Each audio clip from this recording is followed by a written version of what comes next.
puro motorsiklo. Para rin po yung mga jeep. Hindi nga, nakita ko nga eh. Kaya nga bumalik ako eh. Huwag ganon. Bakit kayang-kaya yung hulihin ng motorsiklo? Yung ibang sasakyan hindi.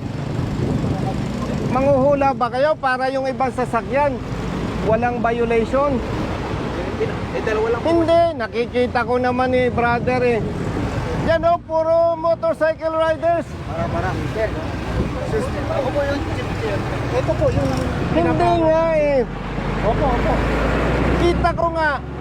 O sige, may isang four wheel. Oh, Pero ano yung mga nakatambak? Sergeant Aquino. Opo. Sergeant Aquino. Sir. Nakakapikon kayo eh. Masyado ninyong kinakaya-kayang mga riders eh. Duwag ba kayo?